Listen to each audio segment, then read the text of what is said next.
Estaremos también conversando con el público, doctora Mildred. Claro. Adelante. Sí. Bien, antes de seguir con la doctora Milagros Alcántara, directora médica de Hospiten, queremos saludar, porque está en sintonía con nosotros, a el doctor Eddie Fernández, ¿no? Hago el hincapié de doctor porque él es médico acupunturista, practica la medicina oriental y es uno de los mejores médicos, si no es el mejor acupunturista de este país. Así que, doctor Eddie Fernández, mi respeto para usted. También yo quiero responderle a algunas personas que me han escrito, ¿no?, por WhatsApp, con respecto a la actitud de la doctora, que no le tomó la presión a una persona, ¿no?, que fue a su consulta o clínica, ¿no? Déjame decirle que uno no puede negarle la atención médica a ningún paciente, porque nosotros es poco ético y poco humano usted negarle la atención a cualquier paciente, independientemente del credo religioso, del credo político, lo que sea. Ahora, parece ser, y esto es algo que quizás no saben las personas, solo sabemos nosotros los cardiólogos, ¿no?, que todos los esfigmomanómetros, o sea, los aparatos para tomar la presión, no sirven para todas las personas. ¿Por qué? Porque ellos tienen un diámetro, o sea, lo que se llama el manguito o brazalete tiene un ancho. Entonces, en personas delgadas o en jóvenes llega hasta 42 centímetros. En una persona normal de 70 kilos llega hasta 52 centímetros. Si ya es un poquito más gordita, más obeso, llega hasta 62. Y cuando usted tiene un súper obeso, ¿no?, obesidad grado 3, pues ya debe de usar uno que es de 80 centímetros. Entonces, lamentablemente, en este país, señores, usted va a la mayoría de las clínicas y de los hospitales y los brazaletes que tienen, el diámetro de los brazaletes es para una persona estándar de 70 kilos. Quiere decir que el brazalete tiene un diámetro de 52 centímetros, ¿no? Pero no está apto para tomarle la presión a un paciente obeso o un súper obeso. Y eso no es nada más en los hospitales, eso también en las clínicas, señores. Yo recibo muchísimos pacientes, pero muchísimos pacientes con un mal diagnóstico de hipertensión arterial. ¿Por qué? Porque se la han tomado en la clínica, se la han tomado en el hospital, pero generalmente en las clínicas, ¿no? En las emergencias no hay equipo de esfigmomanómetro en el 99.99% de las clínicas de los centros privados de República Dominicana. No hay el equipo adecuado para tomar la presión arterial.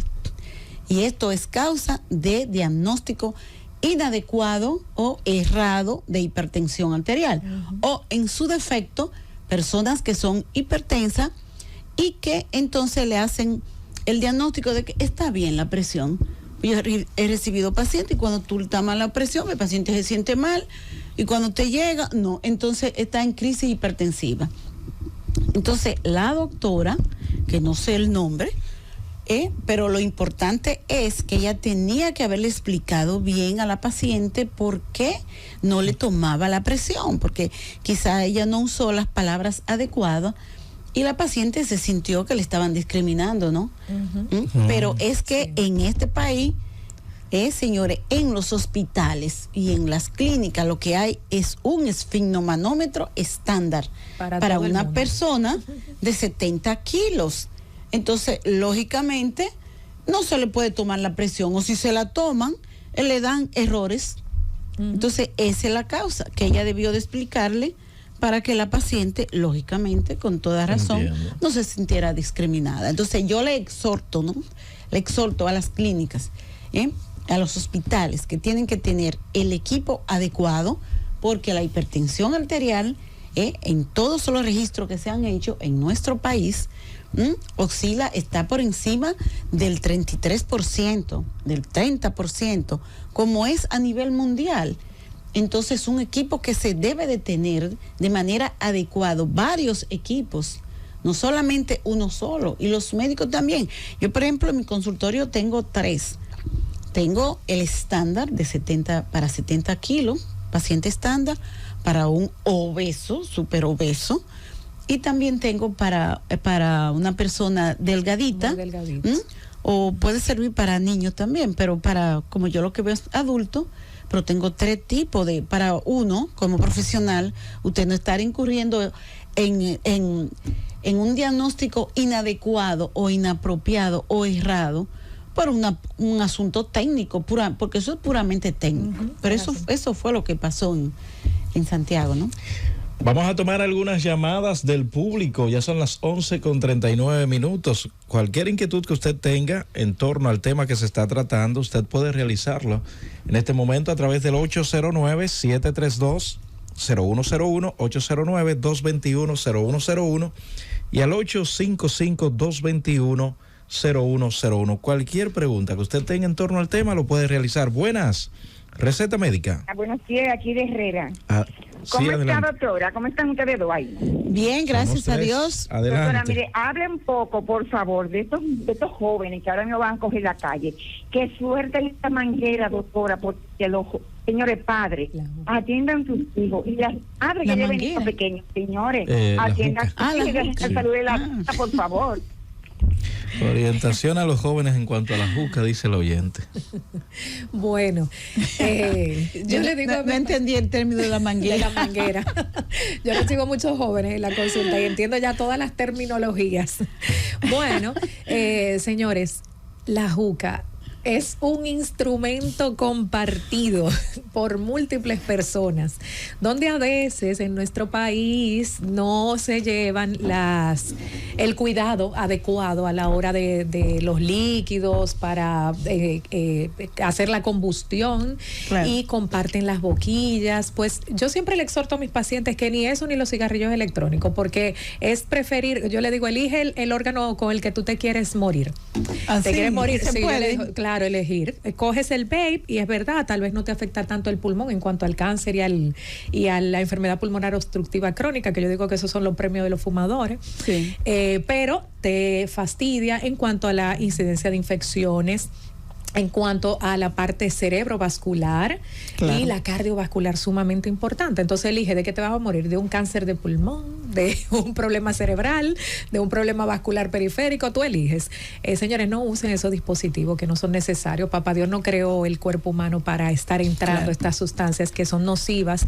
Al final todo ese humo, la combustión, no solamente por las sustancias como la nicotina, que siempre se van para ese lado, claro, que pueden ser adictivas, sino a todos los demás aditivos que tienen esta sustancia. Lo que ellos le echan, ¿no? Porque claro, yo estuve en Dubái y en cada mesa de los restaurantes había una juca y ellos lo usaban, pero yo no veía que olía, ni siquiera olía, no y sé, que tampoco la comparten tanto, aunque claro, hay unas que usan que tienen múltiples boquillas, pero cada quien usa su boquilla.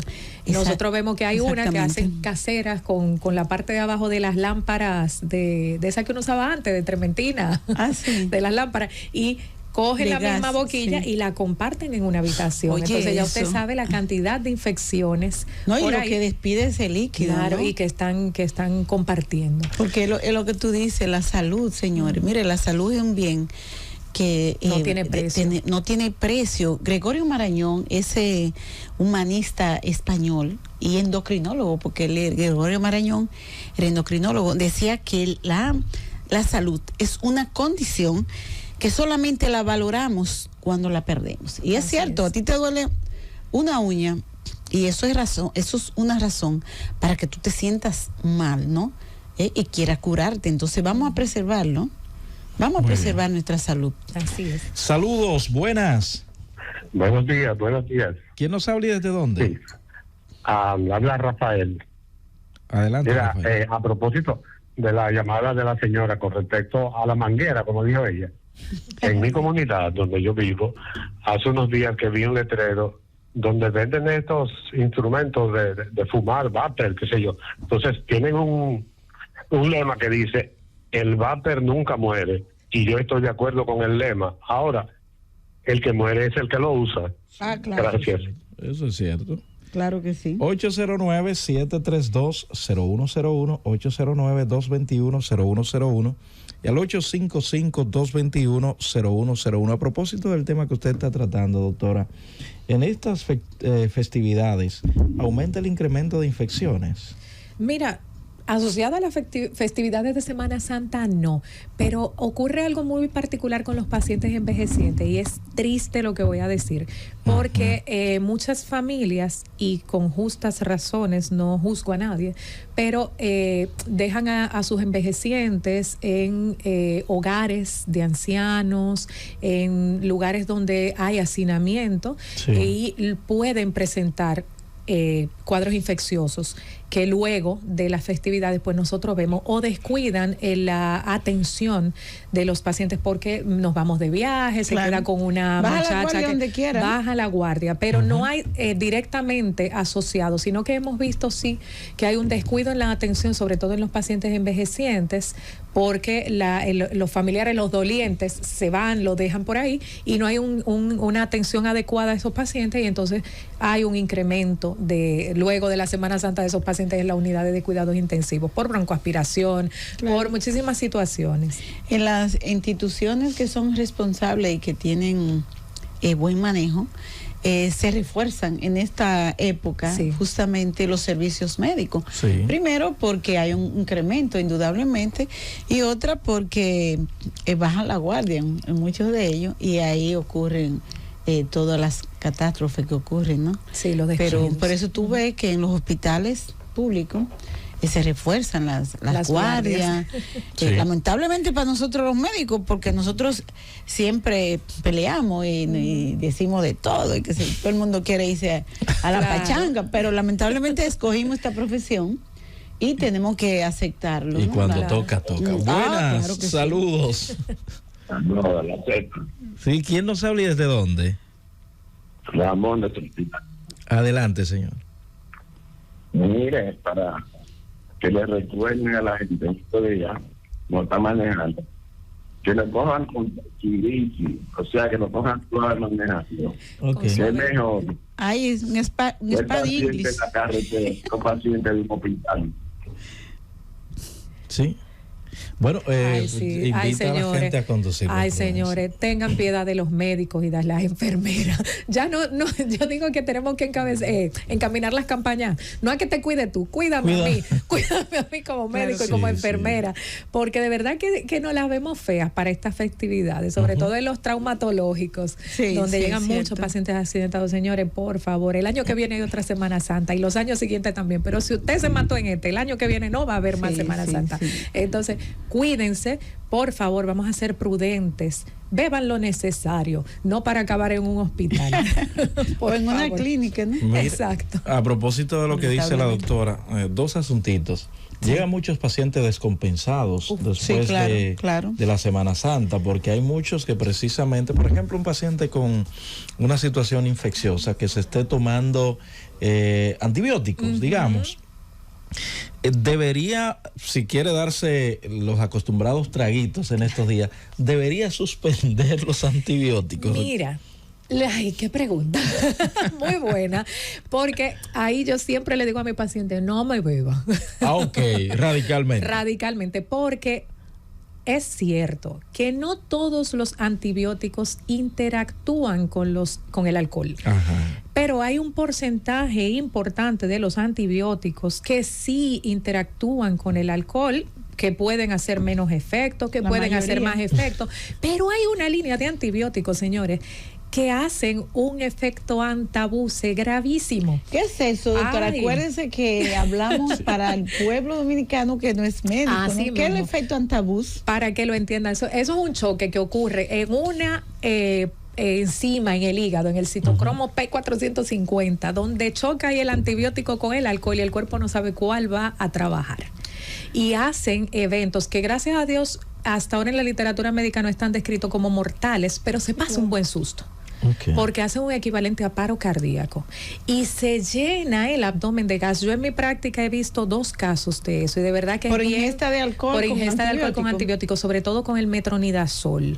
Muy asociado al metronidazol. Espérate, lo que pasa es que tú sabes que el metronidazol se metaboliza a nivel hepático. Hepático, correcto. Y muchos de los antibióticos, aunque no todos producen ese efecto, pero P450 es horrible. Y mira que me engranojo diciéndolo, porque de verdad que los dos casos que yo he visto es tan aparatosa la forma en que te llegan a la sala de emergencia, que de verdad uno hasta como médico siente, se me va a morir, gracias a Dios, no es mortal, pero ver llegar a un paciente con ese efecto es terrible. Entonces, no mezclemos el alcohol, el antibiótico y el guía. Y el alcohol. Claro, el alcohol, antibiótico y guía, eso no debe mezclarse, todo por separado. Lo que pasa es que en esta época los pacientes piden mucha tregua. O sea, a mí ellos me preguntan mucho, doctora, no puedo ver mi traguito y dejar la pastilla por un día y qué sé yo cuánto. Digo, bueno, lamentablemente la diabetes, la hipertensión, el que ha tenido problemas coronarios, que ha tenido infarto, angina, los epilépticos están en esa, o sea, son enfermedades crónicas que usted lamentablemente tiene que tomar el medicamento diario y varios medicamentos. Claro. Entonces ahí no se puede transigir. Usted le puede dar una tregua de tómese una copita de vino, 2, sobre todo a los hombres, porque las mujeres somos acetiladoras rápidas y absorbemos más el alcohol que los hombres, más rápido. Entonces al hombre, como siempre, se le está permitido, ¿no? Sí, que tome más. Públicamente que puede tomar más que nosotras las mujeres. Pero no podemos transigir con eso, Las medicaciones que son diarias no se pueden suspender. Yo bromeo mucho con mis pacientes y le digo a ellos, claro que sí, tú puedes hacer lo que tú quieras, después te hacemos interconsulta con el doctor Blandino. Y ahí ellos entienden. 809-732-0101, 809-221-0101 y al 855-221-0101. Buenos días, receta médica. Baja un poco el volumen. Buenos días, caballero. Saludos. ¿Quién nos habla y desde dónde? José Martínez de Santiago. Adelante. Un preguntito para los doctores. Una persona de la familia se accidentó allá en Santo Domingo. Y como somos de Santiago, después de operado en el Darío, lo traímos para acá. Todos los médicos aquí en Santiago nos lo rebotan, que tenemos que llevarlo allá a Santo Domingo a seguirse tratando con el doctor que lo operó. Entonces, ¿por qué? Pero, ¿qué afección tuvo él? Una rotura en la pantorrilla, esos dos huesos, ahí no recuerdo el nombre. Pero fue solamente de la pantorrilla. Sí, una rotura en una pierna, lo operaron y le pusieron unos tornillos en el Darío y hay que darle seguimiento, pero aquí en Santiago nadie lo quiere atender. Eso es una situación complicada, señores. Miren, yo le digo también a mis pacientes, insisto, hago mucha broma con mis pacientes, el turismo médico no es bueno. Definitivamente, usted estar de un médico a otro no es bueno, porque los médicos, dependiendo de la escuela, tenemos disparidad de criterios en ocasiones y quizá los médicos de Santiago consideran por la formación que tienen que lo que hicieron los médicos del Darío no era lo que tenían que hacer porque no era lo que yo iba a hacer. Yo tal vez le hubiese puesto otro dispositivo, le hubiese hecho esto, le hubiese hecho aquello, porque hay múltiples criterios para una misma condición médica. Entonces a veces los familiares no lo entienden y uno como médico puede quedar metido en un lío literalmente por un trabajo que hizo otro médico. Entonces, por eso siempre tratamos de que el médico que hizo algún procedimiento o que le está... Los médicos somos muy respetuosos, sería la palabra, del manejo que hace otro colega, porque como hay esa disparidad de criterios, es bueno que donde se empieza un tratamiento se concluya. Es lo ideal. Y entiendo que quizás antes de trasladarlo, pues debieron ubicar un médico que le pudiera dar el seguimiento y que existiera una coordinación entre ambos equipos médicos. Que a veces la familia coge, yo me llevo a mi paciente y llega a donde quiera como paracaídas y uno se queda como, porque yo no sé qué le hicieron a este paciente, yo no sé qué pasó en la cirugía, yo no sé qué material tiene, yo no sé nada. Entonces, es complicado. Yo no lo veo mal, porque es que ahí posiblemente le pusieron alguna prótesis o algo. Claro, los fijadores externos. Exactamente. Entonces, el médico que lo manejó es el que sabe. Entonces, yo no lo veo mal, aunque los familiares se sientan inconforme. Es triste. Lamentablemente. Y de impotencia como familiar. Sí, pero quizá es hasta para la mejoría del paciente. Que es para su beneficio, claro que sí. Para su beneficio. O sea, que su mismo médico que sabe lo que hizo, sea el que lo trate. Correcto. Porque para cualquier médico que él asista en Santiago, va a ser un paciente nuevo. O sea, un paciente nuevo que él tiene que investigarlo, tiene que mínimo mandarle a hacer una resonancia magnética, una placa, qué sé yo, para conocer el caso. Y ahí es que muchos pacientes pierden oportunidad de manejo, porque yo lo voy a conocer de cero y los médicos no confiamos muchas veces en lo que haga otro, aunque estudiemos juntos. Exacto. Y hay médicos, porque vamos a decirlo, hay médicos que quizás con poca ética, ¿no? Critican al trabajo que hizo el otro. Yo nunca acostumbro a eso. Sin ¿no? saber la condición en que llegó el paciente inicialmente. Eso es terrible. Y es algo común donde uno se encuentra, no, a ti te hicieron eso no debieron hacerlo, sin saber qué herramientas tenía el médico en ese momento o cómo llegó el paciente. Y cuál era la situación. Exacto. Y por qué se tomó esa decisión. Lo mejor siempre coge el teléfono, porque los médicos no conocemos todo. Claro. Cojan el teléfono y llame, profesor. En el momento, el que recibe el paciente en el momento es el que sabe. Así es. Lo que pasó y lo que pudo haber pasado y lo que usted evitó. Y la rapidez con la que tal vez se tuvo que tomar una decisión para no comprometer la vida de esa persona. La vida o quizás la funcionalidad, en este caso de ortopedia, de un miembro, ¿no? Así es. O sea que lamentablemente yo como médico estoy de acuerdo con la actitud de los médicos de Santiago, que no han querido verlo porque lo mandan donde el médico que le operó. Que le operó, porque en cirugía hay que estar muy seguro para tú dar diagnóstico, estar criticando lo que el otro hizo, porque lo que tú dices, hay que estar en el momento. En el momento de tomar la decisión. Tal vez la decisión que toma un médico en un momento no es la misma que tomaría otro, porque dispone de otros recursos. No es lo mismo el paciente que llega al Darío que el paciente que llega, qué sé yo, al Luis Ney Arias, donde tienen otro tipo de quizás de abordaje por la tecnología con la que cuentan, exactamente, etcétera. Entonces ahí no debemos juzgar al equipo médico, ni que lo trató ni el que no lo quiere recibir. Ahora sí sería bueno, porque ya el paciente por una condición de familia que viven en Santiago, pues que algún médico se solidarice con esa situación. Vamos a hacer ese llamado y que le ayude, haciendo la salvedad, ¿verdad?, de que yo no estuve ahí cuando lo operaron. Claro, sí, porque hay que ver también las condiciones de ellos. Claro. Si son personas muy humildes, que quizá trasladarse aquí a la capital le es difícil, pero no lo podemos ver desde ese punto de vista, criticar a los colegas que no quieren prestar el servicio. Prestar el servicio, sino que hay que preguntarle por qué, ¿no? Sobre todo. Doctora, y siguiendo con respecto al shock séptico, ¿cuál es el porcentaje de mortalidad de esta patología? Y si es más frecuente en determinados pacientes. Bueno, el shock séptico era lo que comentaba en inicio de la entrevista. La mortalidad ronda cerca del 40%. Yo diría que está mal. A nivel mundial, pero yo digo eso, que eso está mal, que ahí ha habido un sesgo de estadística. Porque quizá están hablando de la mortalidad de Estados Unidos.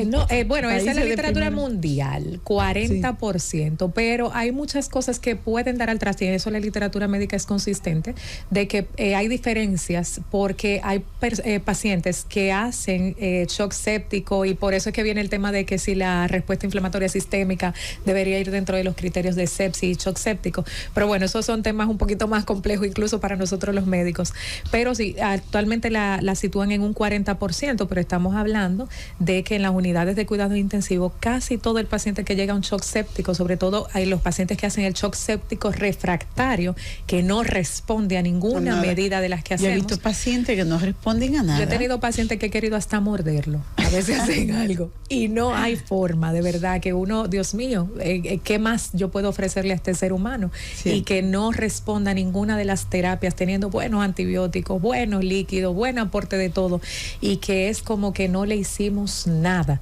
Eso es lo que el pan nuestro de cada día, en verdad. Hay respuesta, hay pacientes que responden momentáneamente a algunas de las medidas, pero la mortalidad se habla que a los 28 días, que es hasta donde más o menos están los estudios, es cerca de un 40%. Bueno, pero a los 28 días yo diría que eso es demasiado, porque sí. No, hay pacientes que en horas mueren. Claro que no. En horas que no nos dan tiempo a tomar muchas conductas, ni siquiera hacer bien el diagnóstico cuando ya hay compromiso, porque se retrasa mucho la llegada del paciente a los centros de salud, porque se subestima, sobre todo los pacientes, que es la otra parte de la pregunta, que tienen algún grado de inmunocompromiso.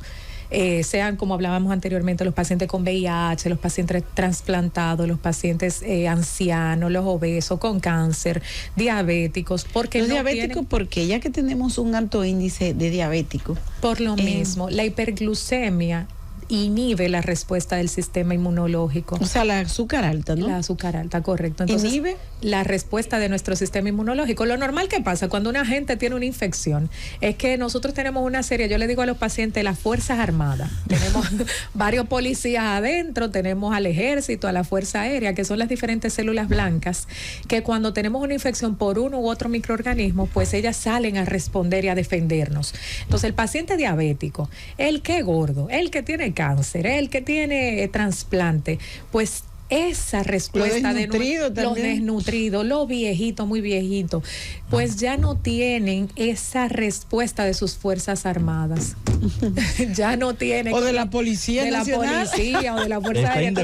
Está indefenso. Entonces, los delincuentes salen a la calle a buscársela, que son los microorganismos, y acaban con el organismo, con el cuerpo. Y a veces no es tanto lo que per se hace el microorganismo, porque también yo le comento siempre a los pacientes, a veces no es el daño que te produce el comején a un mueble, que te comió, ¿verdad? Llega el comején, tú lo matas, pero ya te comió la madera.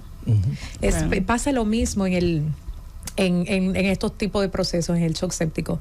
Tú puedes matar a la bacteria y podemos decir, wow, un éxito, bajó procalcitonina, bajaron todos los marcadores, biomarcadores inflamatorios. ¿Qué es la procalcitonina? Es una prueba que nosotros utilizamos para detectar o para poder identificar el riesgo de progresión a gravedad de la enfermedad infecciosa. Vámonos a una nueva pausa, doctora. Al regreso continuamos en la receta médica de la Z.